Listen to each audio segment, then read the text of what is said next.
When Michael and I first came to South Africa in 1992 from India, we had, though we were multilingual, we took multilingualism for granted, and we arrived with a very monolingual consciousness because we were teachers of English, and that was the issue for us in India, how to teach or provide excellent access to English for students who didn't go to private schools whose mother tongues were not English. Having listened to Neville Alexander sometime in 1993, we began to see how the languages that learners bring to their classrooms can be used as resources for learning. And we took seriously his idea that language planning can happen from below. We don't have to wait for top-down policy on language and education, and that if we want to promote multilingualism, a good context to do it is through small-scale experimentation. So in 2003, when the higher education landscape was being restructured, a certain space was created to experiment with new curricula. And with a group of African language speakers at the University of Limpopo, we started the first dual medium degree in the country in which an African language, Sepedi, was used not just as a subject, but as a medium of instruction, assessment. It was the language in which students attended lectures, had class discussions, wrote assignments, tests, and examinations. And so we are briefly going to be talking about that in our presentation today. The starting point for this whole initiative was a paper we read by Neville called English Unassailable but Unattainable. And it points to this terrible, tragic contradiction for people who yearn for English, who aspire for English. And we saw that even just in the previous presentation. The desire for English as the key to success, as the tool of social mobility. And at the same time, the inability to acquire English for high-level cognitive work that is typical of university. So Michael drew this, or found this little cartoon, and he gave it the title, English Unassailable but Unattainable. And what you see there are dropouts from the school system, and to the word dropouts, Tove Skutnab Kangas added the word, are they dropouts or are they push-outs? Are they being pushing out, or are they being pushed out by a system that does not value the resources they bring for learning? We wanted to show you a little excerpt from this video made by Praisa, Sink or Swim, in which Neville talks about why he believes that the languages that learners know best should be the languages for acquiring and disseminating knowledge. But unfortunately, the sound system is not working, so we just have to leave that. But the point he makes is that the only people who benefit from mother tongue-based education in this country are English-speaking people and Afrikaans-speaking people. And they were the people who benefited before apartheid and after apartheid. That's what he says in that little clip.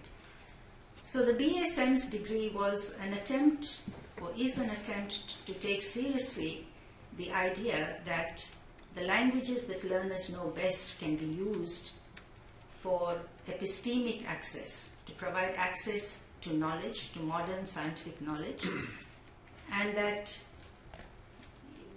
the students' confidence in using their own language and our theory that derived from the work of people like Cummins, that what you acquire and learn in one language can be transferred to another. In other words, an interdependent view of language competence and knowledge competence. Based on those principles, we launched this degree in 2003, And at various conferences we presented this degree, and so we're not going to go into a lot of detail. But we just want to talk briefly about what were the goals of this degree. And the important thing for us were goals 3 and 4, creating resources in Sepedi. We got our students to translate key articles on multilingualism, including excerpts from Neville Alexander's own work, into Sepedi. We got little children's storybooks, again those produced by Prisa, little books for little hands, translated by our students from English into Sepedi. So when the speakers of a language begin to feel that their language is capable of the kind of work that is required of university students, and that they can play a role as advocates for their own language, then there is hope. Because earlier we had a question, why is it that African languages are not being developed? Why don't we see the same kind of passion and initiative in developing African languages that has characterized the development of Afrikaans? So those two goals were very important for us. Just briefly to make this real for you, what we did was we took the content of applied linguistics and we divided the different areas in that field into modules that would be taught in English and those modules that could be taught in Sepedi. So the content is not the same. There are different topics being dealt with in the English strand and in the Sepedi strand. But together, they create the kind of knowledge base that an applied linguist, a bilingual, biliterate applied linguist would need to promote and develop multilingualism. I'm now going to hand over to Michael. Hello everyone. Just to point out that the Sink or Swim video that Neville developed, it's a documentary film which should be regarded on par with his writings. It should not be relegated to a kind of popularization of multilingual education. It's a serious document, and I think everyone should possess it and everyone should use it for advocacy. And we're just very sorry that we couldn't actually play it for you. I want to touch upon 4 things, 2 of which I'm going to have to really just alert you to. One is a very important debate that happened in 1997 at Wits University, where the English Teachers Connect, which is a worldwide organization, shifted their venue to South Africa. They usually have their venues in New York and Paris, etc. And a debate between Hilary Jenks, who is a critical language person, and ourselves with her on the one hand, and Neville Alexander and Ngugi wa Thiong'o, who was brought down from America for the debate. And the debate was on African languages on the one hand versus access to dominant discourses like English on the other hand. It was quite a powerful debate, and I feel that many people do not know about that debate. Very interesting. Well, the edge went to the critical language awareness, who draw the ideas from Bourdieu and Fairclough, etc. And Neville and Ngugi were attacking English as hegemonic, and the CLA people were saying, even if it is hegemonic, Africans have a right to English. Now that's a very important debate, and I think it was published in some form as an article, but that debate needs to be brought to the public. And we need to tease out, because the way Neville dealt with debates and the way he allowed himself to change in the light of debates is quite interesting. The second one is not a public debate, but a difference, very nuanced difference, and it hasn't emerged as a debate, and I think it should. And that is between the ecological view, and I think Peter Pladerman and maybe Carol Block have referred to this, the Shirley Bryce Heath and the Bryan Street, etc. The ecological view of diversity on the one hand, and the Bourdieuan view of capital, knowledge capital on the other. It leads to a very complex view on diversity, and they're not the same. Now Neville, we don't know what his position on that, was he ambivalent on that, but Neville once told me, and this was very, very significant to me, he said, I don't mind if the African languages perish, if every African learns English overnight. But he says, I don't think that's going to happen. That remark of his, which I don't know whether he would say it aloud or publish, but showed me he was not sentimental about African languages. He rather upheld African people. And I say this coming from a linguistic background because linguists love languages and they sometimes forget about people who use those languages. It's called a necrophiliacal approach to knowledge. Let people die and we preserve their languages. We museumize languages. Okay. I don't think Neville ever had that approach, but it would be very interesting if one could find out what Neville has to say about the ecological approach. Okay, I leave those as professional matters and I want to move to the political matters of Neville. Neville and we discussed our SEMS degree often, and neither of us ever thought that multilingualism is a revolutionary agenda. But nor is it a reformist project. It is what we would call a progressive reform. This is very important in the light of Paulo Jordan's question the other day as to Neville doesn't tell us how to get from here to the October. But I think Neville's view on the language issue does tell us how to move forward, and that is, if you regard the language issue as he did as a progressive reform. What do we mean by progressive reform? That the right to your own language is enshrined in the Constitution, which was taken from the Freedom Charter. Again, Paulo Jordan says, please remember the democracy that we have and use it. And we shouldn't be afraid to use bourgeois democracy, because all bourgeois democracies from the French Revolution and every country has always been taking what other people have developed and then parceling it as this is our democracy. So we shouldn't be afraid to take back what we gave. Who wrote the Freedom Charter? Who put all those powerful things in? We know. So the issue of language rights, if taken up, is a reform which the present government supports, but if you implement it, it embarrasses that government because it is their own policy. And that is why it's the progressive reform. A good reform should embarrass the ruling powers and make them awkward and demoralize them a bit. And I think that's what we experience in the SEMS degree. No one can actually oppose us openly, because it is the policy of the country.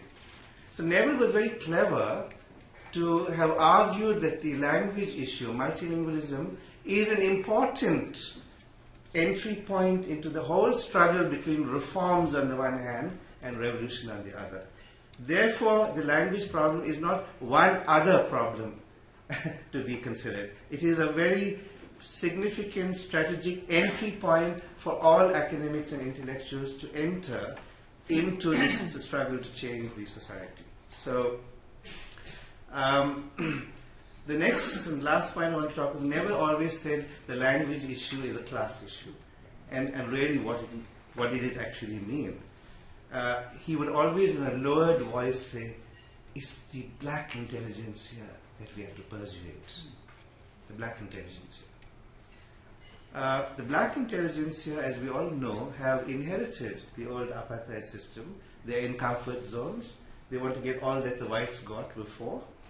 And along with that comes English.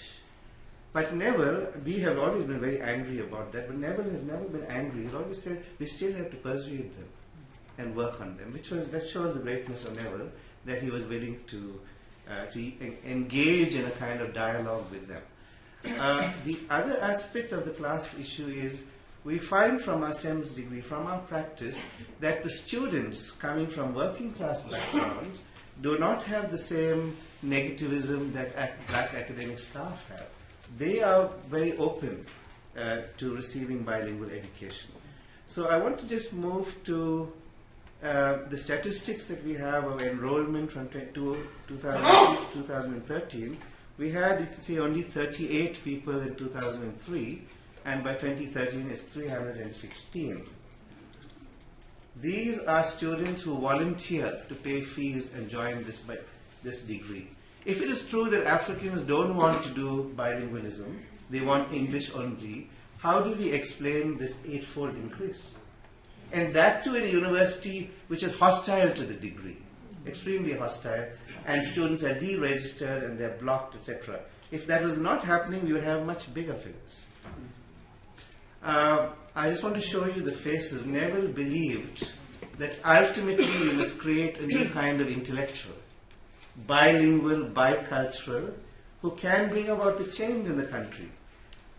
Here you see Elizabeth Letsuara designing puzzles to experiment with Sepedi children, whether they produce private speech. You know, those of you know the ideas of Piaget and Vygotsky, that children talk to themselves and then solve problems through speech.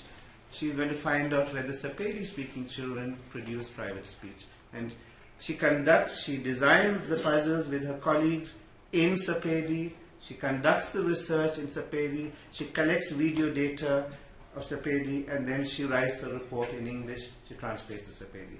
Just to give you a taste that African languages are currently being used for very high-level purposes through this degree. I have to, yes, this Esther referred to the Little Hands books of Price are being translated into Sepedi. Here are the students proudly displaying their translation. It is in a book brought up by Nancy Hornberger from the Pennsylvania University. Finally, we celebrated 10 years of the degree just last year, and these are all the students in their big numbers, and Robert Phillipson and Tove Skutnab also standing over there.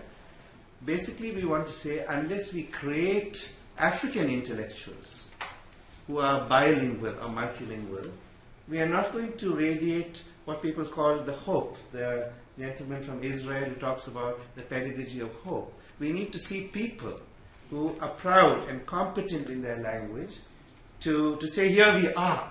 And remember, Limpopo was when Thabo and Mbeki came and said, I don't see the people who got HIV/AIDS. I don't see the unemployed. So we all put on t-shirts and said, here we are. That's why I want you to see this picture. Here we are. Bilingualism is happening. And we've got 4 teachers from this degree who are now sustaining that degree. And I feel very embarrassed that we are talking, they should be talking to you. I hope the next time you hear them. Thank you.